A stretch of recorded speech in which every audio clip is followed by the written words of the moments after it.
that are going to bring adventure into my life.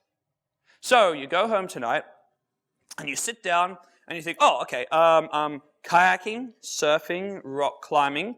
I could join an urban exploration group. You start making this list. You start making this list, and as you go into this list, you're going to get into what? A state of flow. Because you're going to start to get excited about it. It's something you want. It's something you've wanted to do but haven't done enough of yet. So you go home, you've made this list for yourself. How do you think you're going to feel tomorrow when you come back into this room? Okay, you're not going to feel let down that you made the list. You're going to feel happy. You're going to feel, that's cool. I'm actually moving in the direction I want my life to go. I'm in that process now. And that's going to make you feel better than if you go home tonight and do a line of Coke. It's going to make you feel better than you go home tonight and you have some chocolate cake. It's going to make you feel better than if you go home and you go, I'm just going to head out with the boys and I'll worry about the list another time. We know that feeling. We know that you guys all know that feeling when you pursue something. You want something in life and you make another decision that'll also make you happy, but it's only a short-term happiness decision. And there's always that disappointment that comes along with it.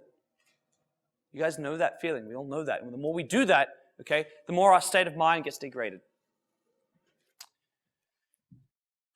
So what I want, guys, I want to remind you of something. I want to remind you, first of all, what we're talking about today. So first of all, guys, happiness has to be derived from pursuit. It cannot be derived from end outcomes.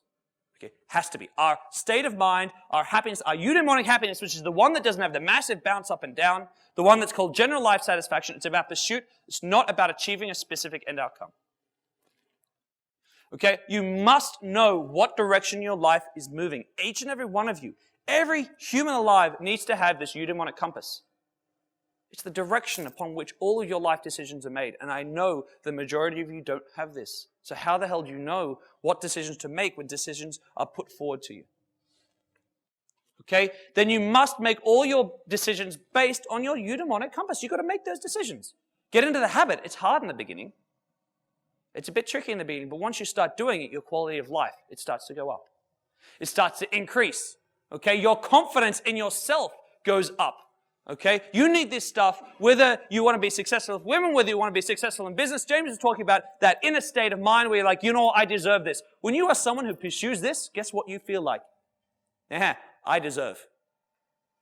I deserve, because I'm a man who's pursuing what he wants. And trust me, as a guy, when you live a life like that, there's a grr feeling that comes along with it.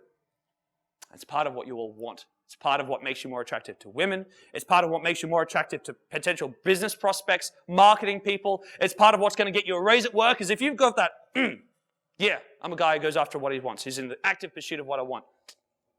That makes you more attractive to anyone who matters in your world.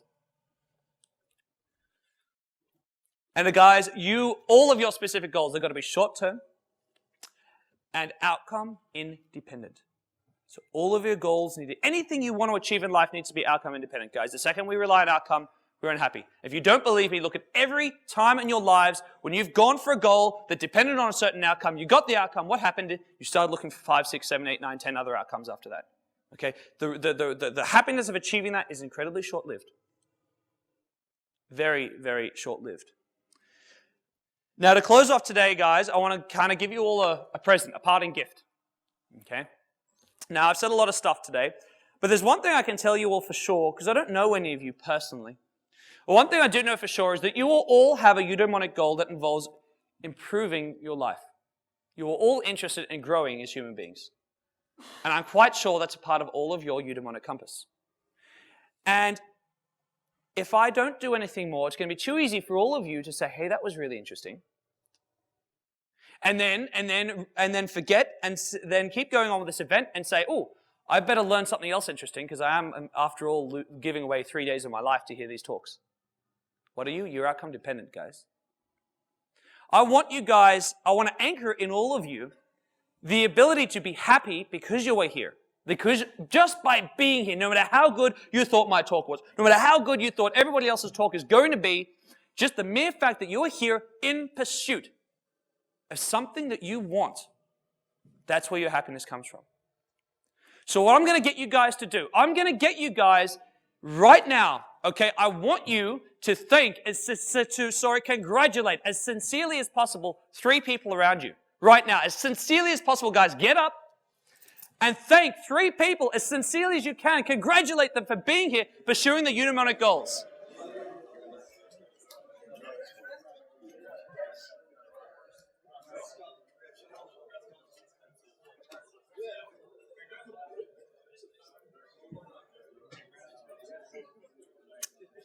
Okay, guys, grab a seat. Congratulations. Okay, I've just done something else. Okay, it's called peer-based reinforcement. It's something that happens to coaches. The second someone's called a coach and they say to someone, you must always approach a goal. You must always follow your eudaimonic goals. The second you start doing that, and the second you congratulate other people for doing it, okay, it creates this really powerful psychological effect that since I've been praising other people for it, I should do it myself. Peer-based reinforcement works both ways. Someone else has come to you and congratulated you for doing something. It also anchors the fact that you doing that is the right thing to be doing. So I hope, guys, that after today you appreciate every moment that you're here as someone who's being in a state of achieving what they want. Because that's how you be happy in life. That's how you win. It doesn't matter how much money you have. It doesn't matter how successful you are. It doesn't matter how many women you bed. Okay? What matters is that you're happy. And if you're happy and you get the other things, great, good for you. But if you're not happy doing it, you lose at life. Okay? You're Charlie Sheen, winning. There's no point. There's no point if you're not happy. No point at all. So guys, thank you very much for being here today. I'm going to ask you all if you've got any questions, things you'd like to ask me about what I've been talking about. Guys, if you have questions, just raise your hand. I'm going to pass the mic to you. Don't start asking a question until you have the mic, all right? Cool. Yes. Hey man, thanks for the speech, man. Really resonated with everything you said. So I got into personal development about a year ago, and about 6 months ago I started setting. So I got into like dating, gymming. I was balancing it all with university. So 6 months ago I started setting like yearly goals, 3-month goals, and weekly goals in say like 6 or 7 facets of my life, right? Yeah. So I'd be making weekly improvements in each facet.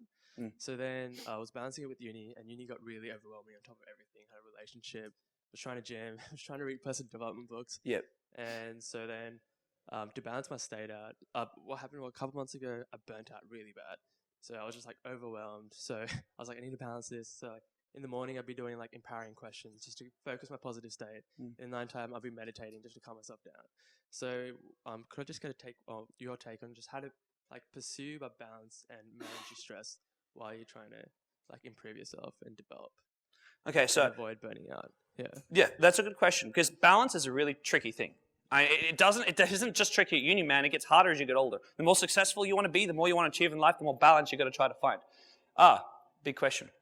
So, for a lot of us, this is the problem, guys. Is more of you really have this question sitting at the back of your mind? Absolutely, I'm sure you do. So yes, that's a great question. So, how to find balance? Okay, the first thing is part of your great amount of stress, more than you probably realize, comes from having these result-based goals. This becomes a big problem. Having goals that you need a result from creates a lot of the stress that you're experiencing. A second part of it